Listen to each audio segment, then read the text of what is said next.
Casino দেখেন, ধনির দুলাল সব ক্যাসিনোতে পড়ে আছে, জুয়া খেলছে, টাকা পয়সার অভাব নেই, বাবা টাকা অর্জন করে দিয়েছে, উড়াও এখন বাবা।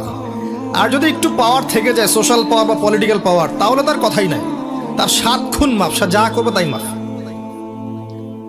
খুন করতে পারে, রিভলভার দিয়ে গুলি করতে পারে, কাউকে তুলে নিয়ে গিয়ে অত্যাচার করতে পারে, অমুক মেয়েকে তুলে ধর্ষণ করতে পারে, সবই করতে পারবে, কেউ কিছু বলতে পারবে না। বাবার ক্ষমতা আছে, তোমার ক্ষমতা খালি একবার মরে কবরও যাও, তারপর দেখবা তোমার ক্ষমতা কাকে বলে। দোয়াটা খুব শক্তিশালী, কিন্তু আমরা অনেকে জানি না কি করে দোয়া করতে হয়। সিনসিয়ার দোয়া ইজ লাইক এ মিসাইল। আপনারা প্রায় পত্রিকায় শুনবেন আমেরিকা অমুক দেশে মিসাইল হামলা করেছে, শুনছেন? মিসাইল হামলা এমন হামলা, কত সেন্টিমিটার বেগে যে কোন জায়গায় অ্যাটাক করবে, যেখানে মারার কথা ওখানে পড়বে। ঠিক দোয়াটা হচ্ছে মিসাইলের মতো।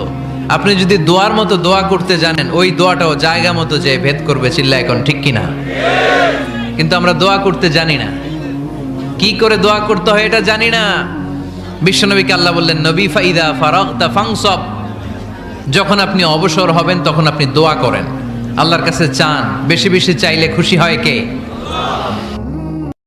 জায়নামাজে কাবা শরীফের ছবি থাকলে নামাজ হবে কিনা? জায়নামাজে, নামাজের মুসল্লাতে যদি কাবা শরীফের ছবি থাকে, নামাজ হবে কিনা? এর উত্তর হলো, নামাজ তো হয়ে যাবে, কিন্তু জায়নামাজের মধ্যে খুব বেশি নকশা, খুব বেশি কারুকার্য, এমনকি খোদ কাবা শরীফের ছবিও না থাকাই উত্তম এবং বেটার। জায়নামাজ কেনার সময় প্লেন জায়নামাজ কিনবেন সব সময়। কিরকম জায়নামাজ? প্লেন জায়নামাজ, মানে যেখানে কোনো কারুকার্য নাই, এক কালারের। এটাতে কি হবে জানেন? এটাতে নামাজে মনোযোগ থাকবে। নামাজে মজা চান, স্বাদ চান, অনুভব চান, প্রেম চান, দ্রুত গতিতে নামাজ পড়বেন না। যত স্লোলি পড়া যায়, যত স্লোলি পড়া যায়। আর এটা তো আপনার সৌভাগ্য। কেন জানেন? আপনি যখন নামাজে দাঁড়াচ্ছেন, নবী রাহমাতুল্লিল আলামিন বলে, বান্দারা যখন সিজদায় যায়, কপালটা তার মাটিতে লাগে না, রবের রহমতের দরবারে গিয়ে লাগে। সুবহানাল্লাহ। আর যে মানুষগুলোকে দিয়ে তাসির হয়, তারা তো এখন নাই মাঝে। যে মানুষগুলোর কথা শুনলে মানুষের হৃদয়ের মধ্যে আল্লাহর ভয় জাগে, মিউজিক ছেড়ে দেয়, সুদ ছেড়ে দেয়, হারাম ছেড়ে দেয়, জীবনটাকে আল্লাহর জন্য দেওয়ার মতো প্রত্যয় ব্যক্ত করে, এরা তো নাই আজকে। কার কথা শুনবেন আপনি?